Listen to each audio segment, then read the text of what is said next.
Hi, this is Joy with Pajama Crafter Stamps. I wanted to welcome you back to the channel. Today I'm going to do a quick coloring of a rainbow colored cake. Cake is my favorite thing, so I thought we would make it festive. So I am stamping this down with a dye-based ink so that I can color it with Copics or any other type of alcohol marker that you would want to use. I start out by mapping out my shadows. Now this is going to become kind of a repetitive process, but I'm starting at the bottom, and so where you see the candy pieces, I'm making sure to put in a shadow, and I am using my darkest red, which is an R59.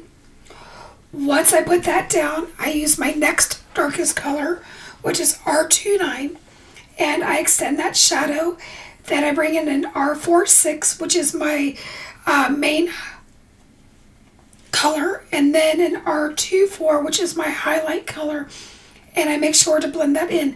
Now there's a huge difference between the R24 and the 59, so I do come back in with the R59 and add some more shadows.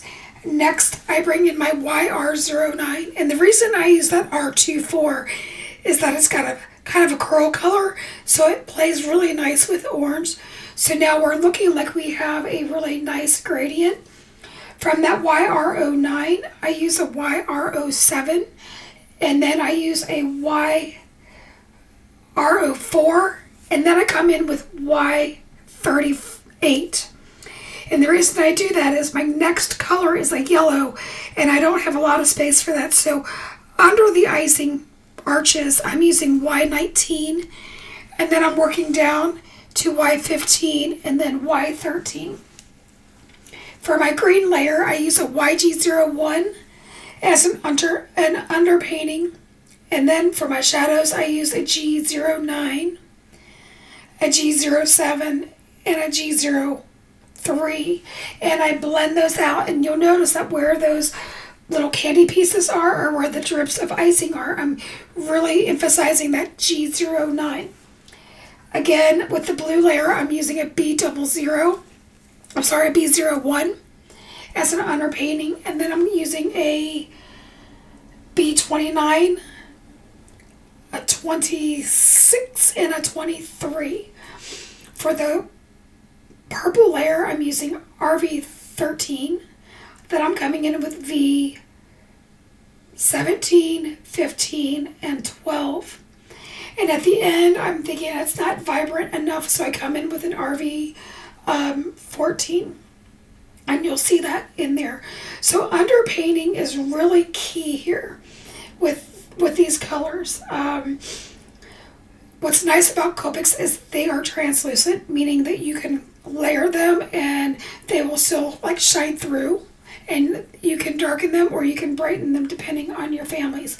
Now for the white icing, you still have shadows in icing or anything for that matter that's white. So I am choosing my warm grays for this since it's food. And I'm using a W3, a 1, and a 0. And with that W3, I'm coming around the back side of the cake where it's rounded. And then anywhere the black lines from the artist drawn lines are, I put in that W3, and I do all of the layers, all 3 layers the same. And then I come in with my W1 and I blend those out.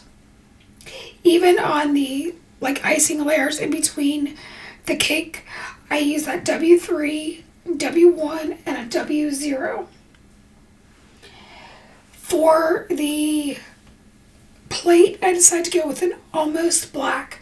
So under the candy pieces, I'm using a C9. I did moisten my paper with a C3, which will be my absolute highlight color. Then I use a C7 and a C5. I forgot to do the candle, so I used an RV09, a 04, and a 02. And then for the flame, I used a YR9, the Y35, and the Y13. And that pretty much completes the coloring of the candle. Now this is the Forever 29 cake set. This also can be bought as a stamp and die bundle on the site. Using a white gel pen, I add more highlights just to give some sparkle. And here are some final looks at my project. I did not share the whole project with you, so thank you so much for hanging out with us. I really do appreciate it. I hope this helps you with coloring some rainbows. And until next time, keep crafting. Bye-bye, my friends.